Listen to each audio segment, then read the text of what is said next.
Kaj imajo skupnega ti krožniki? To, da so ostanki včerajšnjega kosila. Marsikdo bi to zavrgel, ampak jaz vam danes pokažem, kako iz teh ostankov lahko pripravite vrhunske jedi. Ne veste, kaj s pire krompirjem, ki vam je ostal.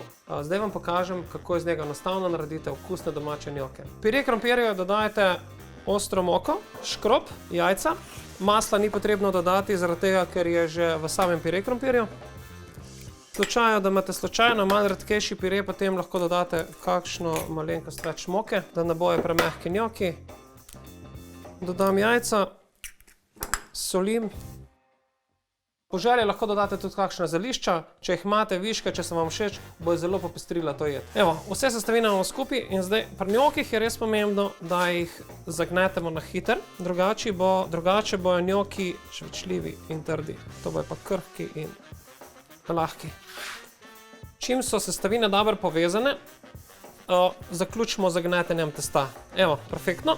In zdaj začnemo oblikovati njoke. Če imate kakšno tako kartico, je super, bolj enostavno z njo.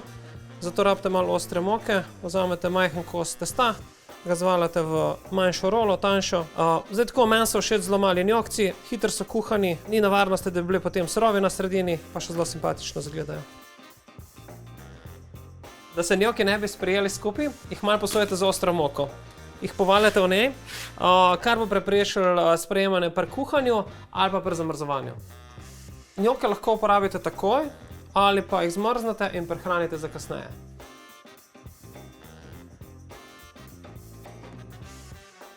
Hladni zrezki znajo biti trdi, suhi in težko užitni, vendar z njih lahko naredimo prav okusne jedi. Skrivnost je samo v tem, da jih dobro obložimo. Katerekoli zrezke, ki imate že pripravljene oziroma pečene, dajte na pekač in potem jih obložite z različnimi stvarmi. Jaz sem danes pripravil gobe, por, pršut, kislo smetano pa sir. Vi seveda lahko zberete tudi kakšne druge sestavine, važno, da uporabite tisto, kar imate že pripravljeno oziroma kar imate v hladilniku.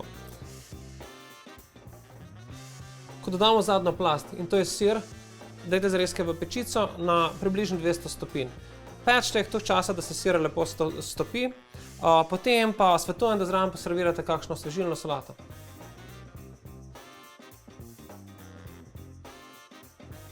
Tale kiš je odličen primer, kaj vse lahko naredimo iz že kuhane in pečene zelenjave.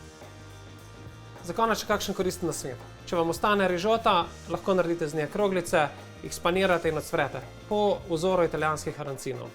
Če vam ostane kakšna zelenjavna juha, dodajte žlico sladke ali pa kisle smetane, zmiksate in dobite krasno kremno juho popolnoma novih dimenzij.